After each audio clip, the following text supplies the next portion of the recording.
Welcome to the Wild West.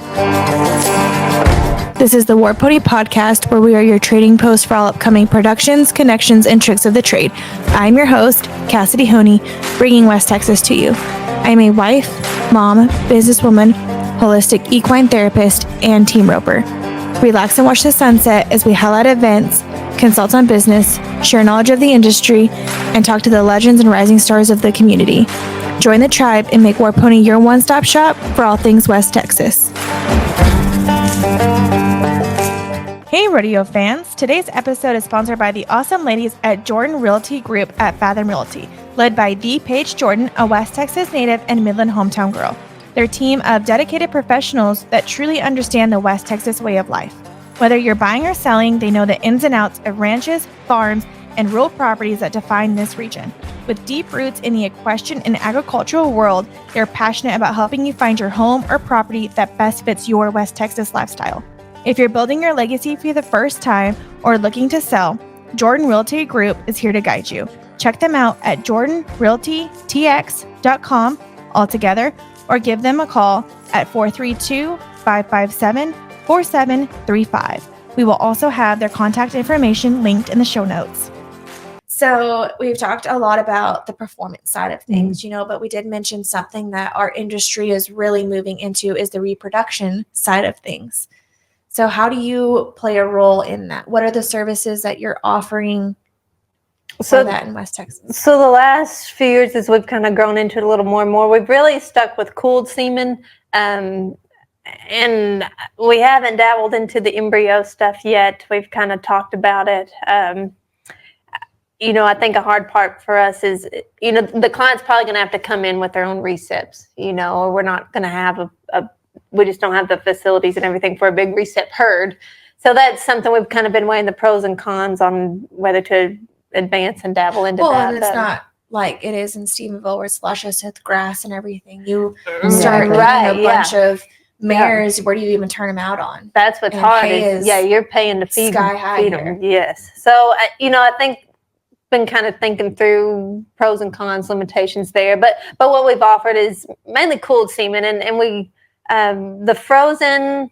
I think we'll probably start to offer that some coming up. It was a little tough this last year having a newborn, so I told people frozen was going to be out of the question this last year. But with frozen, is that something that you're going to house and then you'll have here? You're going to get with, I don't know anything about the breeding. I do think we need to touch on this a little bit because so many people don't know how this works. The difference. And so walk me through. So whenever you have a mare and you want to say you want to use that mare, the customer or the client is then responsible for finding the stud, and then where do you guys fit in the picture? I usually tell people, let's get your mare and let's just get a baseline ultrasound. And so we're looking at the uterus, we're looking at the health of it, or do we have any fluid, do we have any cyst? We're looking at the ovaries, making sure everything. The factors on the mare that can play into to make for sure that she looks, visually, like she's a candidate. And we're going to run into things, and this is where we tell people, look at your contracts because they're going to specify certain things. But some of these contracts require you to have a negative culture or cytology or, where we run these diagnostics on these mares, whereas some don't, and we'll have that talk with the client on whether to, because you're going to get different opinions. Some people are like, oh, every mare needs a culture and this. If we've got a mare that's had no issues and taken first try every single time, it may not be really necessary to do that. So we talk pros and cons on any diagnostics, but basically we're just getting the baseline that first visit, seeing what a reproductive system looks like, that it seems compatible.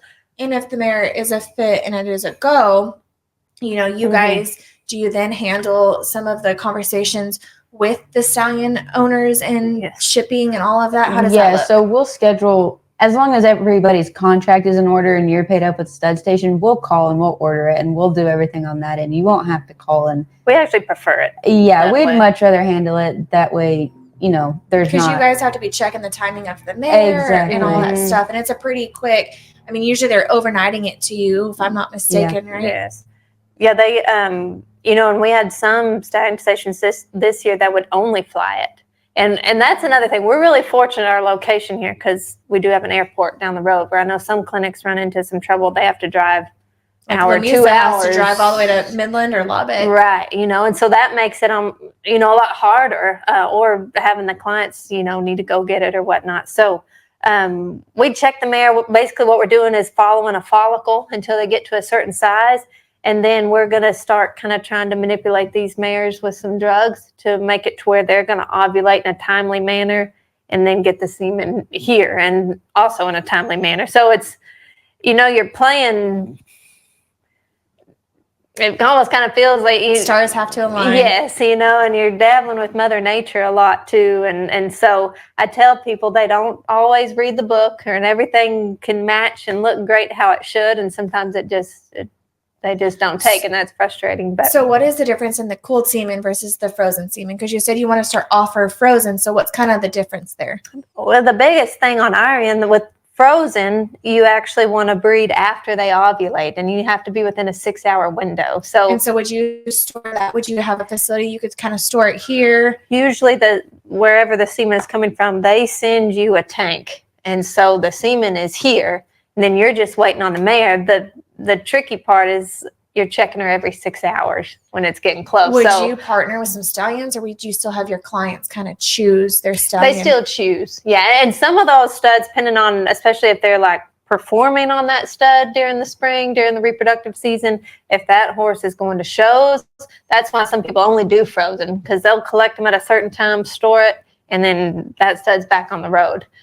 Or if you have a stud that's deceased, so sometimes that's your only option.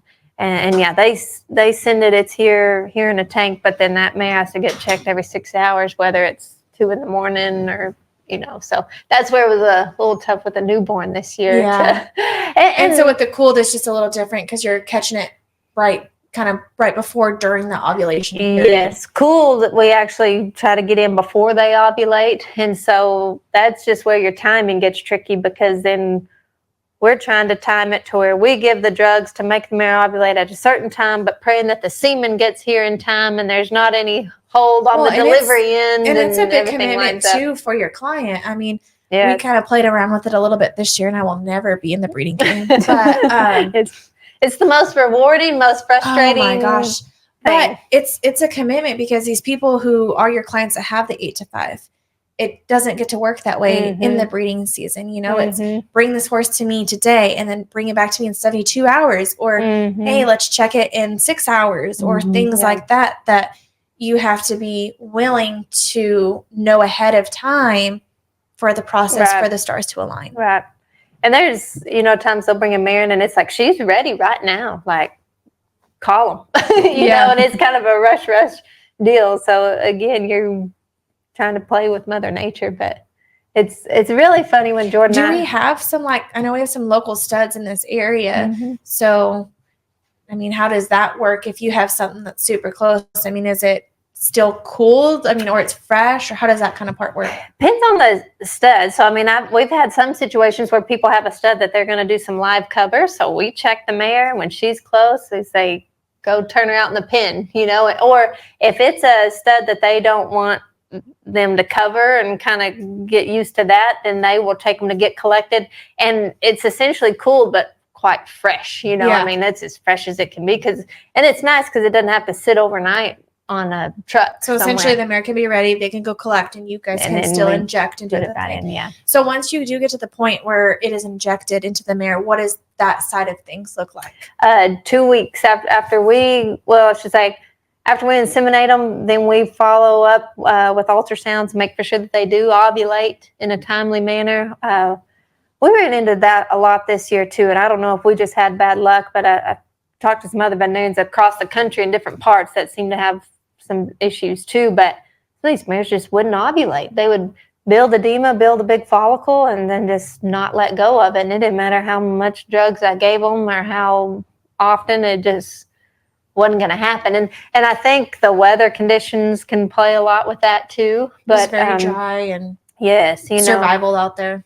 So So in an ideal world, we inseminate them and then they ovulate. So then 14 days from ovulation, we have them come back. And I really stress come back because we want to check for twins. Horses aren't, twins just is not a good situation for horses. And so we need to take care of that if so.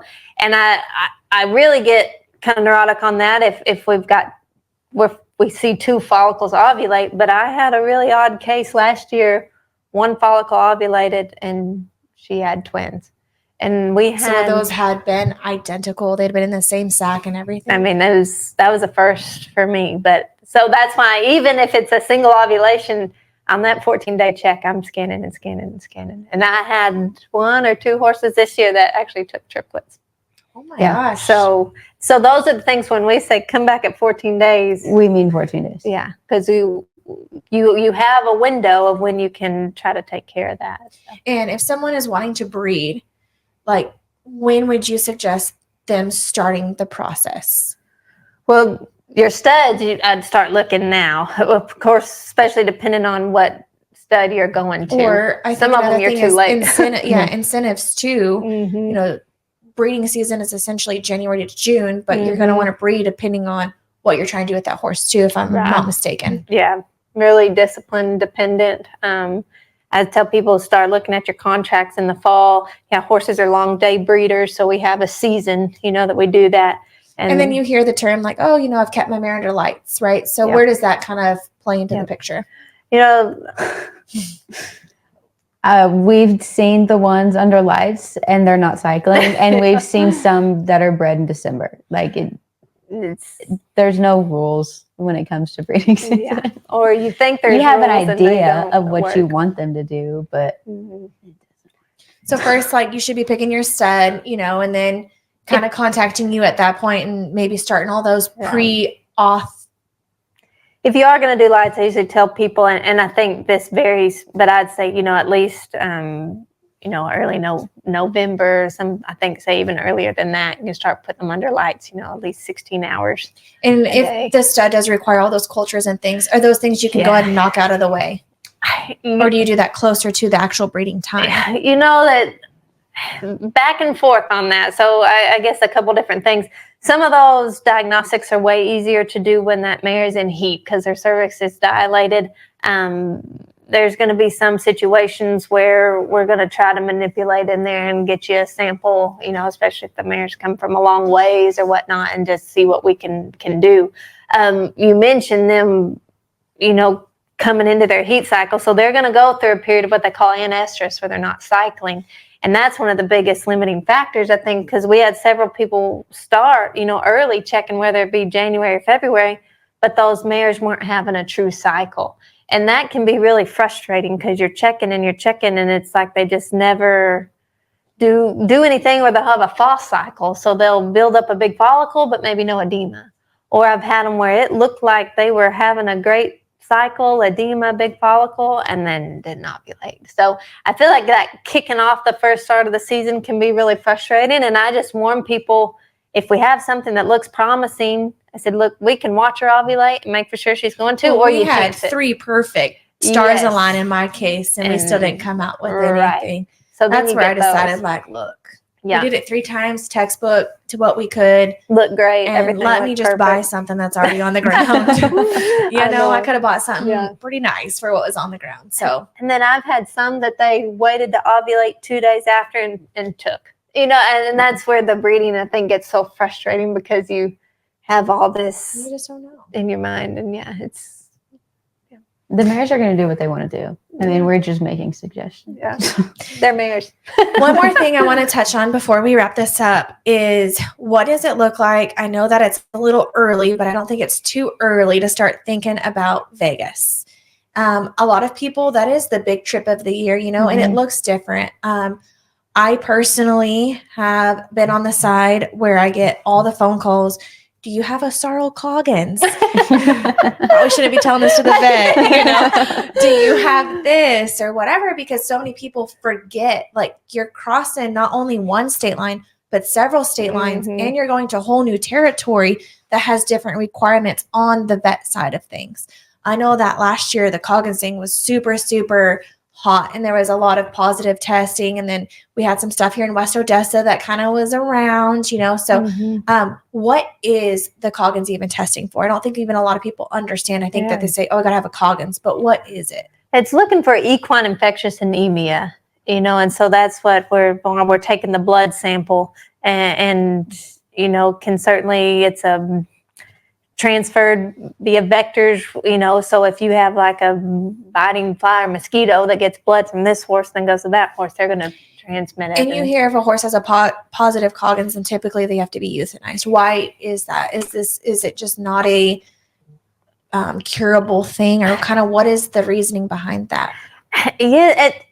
So it gets tricky because if you have a positive case, then it's going to go into the state's hands. It's going to go into the Texas Animal Health Commission, and there's further testing. Yes, and so there are some, and I'd like for probably a Texas Animal Health Commission person to give you their full take on it, on where it goes from there. But a lot of times the quarantine requirements and the testing requirements and all that sort of stuff is so strenuous that it tends to be, euthanasia is a lot of times the.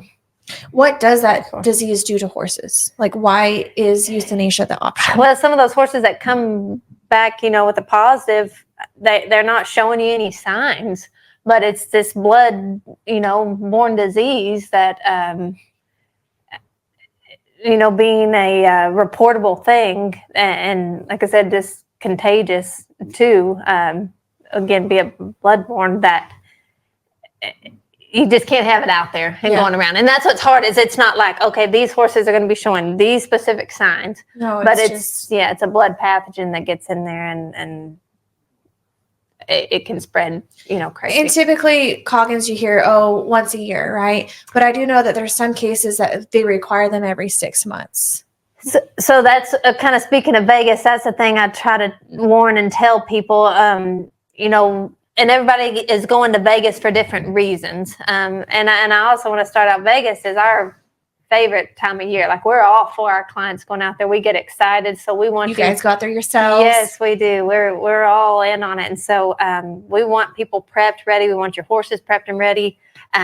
Call me. I always say, start calling us October. Let's get our plan lined out, what meds we're going to do, everything there. So the World Series of team roping actually wants your Coggins within 6 months, has been in their rule book previously. Now, for us to write a health paper to the state of Nevada, the Coggins just has to be within the year.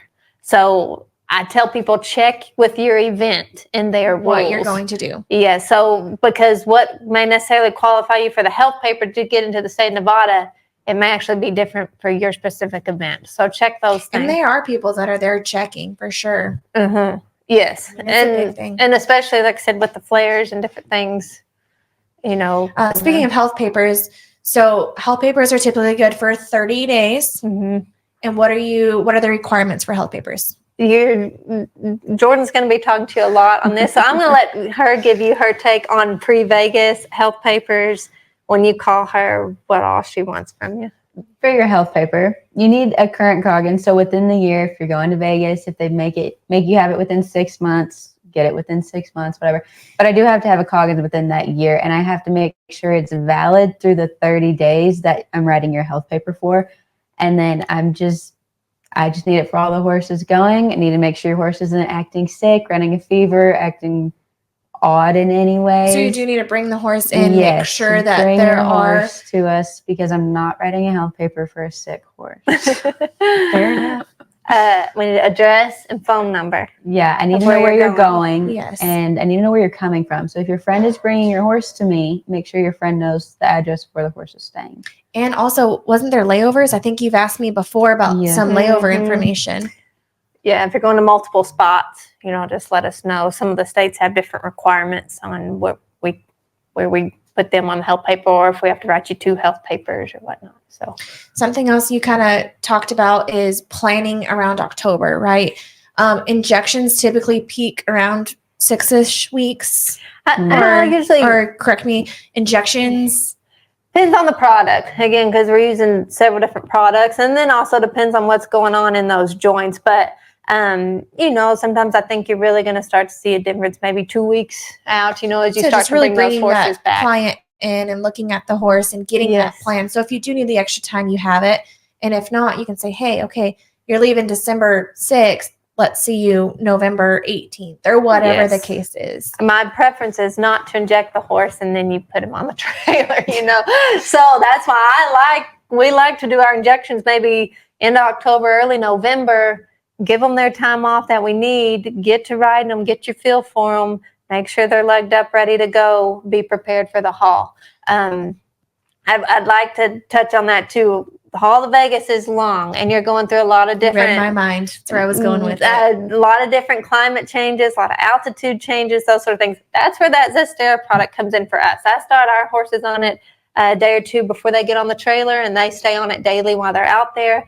And that's just really good. I don't think we quite went in. That's really good for like their gut and helping prevent the ulcers and things like that. Yeah, and I think it keeps them drinking. It makes them want to drink. And so the other thing is, again, this is horse dependent, situation dependent, whether we're going to maybe get your horse on some anti-inflammatories for the haul, get them on some, I think a lot of it too is client, right? Yes. Like, I mean, I kind of have my own little regimen. Even if we're going somewhere on a weekend, usually Thursday, mine all get started on ulcer guard. And then if they are in the category for Previcox, they get Previcox and they all get electrolytes. And I typically feed like the powder electrolytes in this case, but I think it's important to prep your horses for those trips. Yes, absolutely. And then like you mentioned, the ulcer guard, if you got one that's real nervous and prone, we're going to try to get you a regimen to keep their gut as happy. You don't ever healthy. know. Like when you get to Vegas, Vegas is Vegas. It's its own wild animal. Like, I mean, it can be hot. It can be cold. It can be. You never know. And the stall situation is not always ideal. So I think you need to be prepared for all the different things, or even just the different things that could happen going down the road. Absolutely. That's what we kind of talk about. Our clients, the ones we have good relationships with, we're going to try to have you some emergency care things in your trailer, and just get you ready for the trip. We're happy to talk about nutrition, medication, pain management, all that stuff. What are some big things you would say absolutely to not do with your horse before a big trip like that? To not do? Yeah, like for example, like I would probably not go change feed on my horse right before a big trip. Yeah, like, no, I wouldn't do that. No, I mean, I'd almost, especially on a trip like that, if they're about to go into a stressful environment, I would just try to keep them as routine as possible. Not much in their norm, and we kind of run into this stuff too. Like some need a buddy, some need a haul with certain things here or there. But I guess, as opposed to things not to do, but to harp maybe on more things to do, watch their drinking habits. Make sure those horses are hydrated before they get on the trailer. So what is something you suggest? Because obviously our water is going to taste different here than the water at the truck stop that you might have to fill up with, right? Or even the water in Vegas. I know that years and years ago, I had an old man tell me, put a Coke in their water. That way it all tastes the same. Like it all has that deal. I know that there's a lot of electrolytes and things, but can you give too much electrolytes? I guess you could. I don't think on, typically you're going to overdo it on that, or a lot Keeping of that it in their waters. A lot of that times. They'll urinate out, but some people do put that 𝘍𝑝stera in their water. We also, especially if we have a horse that's maybe not one to drink like it should, we do what we call a sweet tea concoction. So you can put a little bit of grain in a water bucket and let it dissolve. Sometimes that'll really make them want to drink that. I've heard of some people, doing Gatorade. Is there a better feed for that? Like something that's more like a sweet feed? I like the senior. Yes, and again, we go back to they don't pay me to say this, but if Purina's out there watching, we don't mind. But I like Purina products a lot.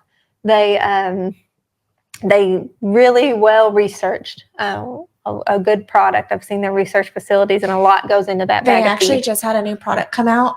And it has been in the researching process for over 10 years before they even like halfway put it out on the market. It's crazy. They put those feeds through a lot of palatability testing. They're monitoring. And it might be longer. Like, don't quote me on that. It might be longer, but I wouldn't doubt it. It's neat.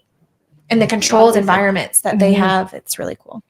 Some people do Gatorade in the water. I think, again, horse dependent. Watch some of the sugars, make sure your horse can handle that. Keeping a consistent feed source, if you can haul with feed that they've been normally feeding here at home and not get everyone out there gets alfalfa from a different place. Just because it says alfalfa doesn't mean it's all the same. Yes. So having something consistent like that. What is your opinion on keeping forage in front of a horse, right? You've always heard like horses are natural grazers. They're designed to have something in their stomach at that all times. Like, what is your opinion on that? Well, lovely West Texas makes that a little bit of a challenge for us. And so what about even just traveling? Yeah. And I'd like for Jordan to give you her take on with her futurity horses, how she handles it too. But I think sometimes we come to the ulcer talk. And then I have the talk that I have with a lot of our clients in here. So again, we don't have the natural grazing. So these horses are usually on a hay source. And then we're left at what hay source is available. What can we find out here? Because then you get limited on that too. So sometimes I caution people, again, not at all that it's a bad hay or anything like that. But if you have a wheat round bale, those thicker blades, a lot of our impaction colics are horses that are turned out free choice, maybe on a wheat round bale. And again, not that that's a bad you also need to be like careful of what wheat, because you can get the ones that are bearded, and then your horse's gums are infested with those little. Yes. What would you even call them? The beards. Yeah, the beards. The beards. I'm not from Texas. What's hard is that then those thicker blades, if the horses aren't drinking like they should, especially when we have these 115-degree days and they camp out on, and it doesn't necessarily have to be a wheat round bale, it just seems to be a lot of what we see. But if they camp out on those round bales, don't drink like they should, we can get some impactions. But then you get from an ulcer standpoint, if you got a horse that's prone to ulcers, we want to keep some kind of consistent forage in that gut to try to keep the acid down. So I think in an ideal world, if you could, I like alfalfa hay for the protein. And then if you kept them a bag of grass hay up just for a filler and something to munch on. Again, in an ideal world, I wish we had a bunch of green pastures to turn them out on, but we're in West just Texas. not always the case for us. So what does it look like for you, Jordan? Like when you do travel, what is your kind of feed regimen? So from the moment my horse gets on the trailer, there's food in front of her 24/7 the entire time we're gone. We just got back from Wyoming. Is it coastal or? It's a mix. I just put alfalfa and coastal in the same bag together. It's in there when she gets on the trailer. I have her stall ready when she gets off the trailer, and she always has food in front of her. And I think I have really eliminated having an ulcer issue because she's never been stressed out to the point where she is getting ulcers and getting irritated, and because she always has something in front of her. So is there any other things that you should kind of prepare yourself for before you go to Vegas? So you've talked about the Coggins and the health papers, getting the right pharmaceuticals or emergency, bandages, things that could arise during those times, keeping, the horse's environment as steady as possible. Is there anything else you'd like to add? This is just me, and this is me, what I do for our horses. Again, situational, horse dependent. I like to give full vaccines in the spring, and then I booster them with a flu shot about a month before we go. Is that something in the health papers, is if they are vaccinated? Because I know that at the NFR, they have to send in vaccination records. Depends on where you're going. Yeah. Some of the racetracks require vaccine records. A lot of the run-of-the-mill health papers we do between states don't necessarily require it. So that's going to kind of be an event location dependent thing. So you can give a booster before you. When would you administer that booster? I usually do ours about a month before so that it does have time to kick in, essentially, and if you do have a horse that gets maybe a little sluggish or something after a vaccine, you've got plenty of, time then. Well, I really appreciate you guys taking the time out to be on the podcast and kind of tell everybody a little bit about what you do and who you are and how you got to where you are and things like that and what to do to get ready for Vegas and everything else. So thank you guys so much for all the time. Thanks for having us, and we're excited about what you're doing and reaching out to this community of people. I think it's, like we were talking earlier, your source of information and stuff, and I think you're onto something really cool. Well, so, thank you. Thanks for having us. Thank you. Thanks. Stay tuned. Thank you for listening to the War Pony Podcast. If you have a story to tell or want to be a sponsored ad on our podcast, you can always contact us at Cassidy at warpony.co. That is CASSIDY at warpony.co. Or you can always find us on Facebook, Instagram, and TikTok at warponyco.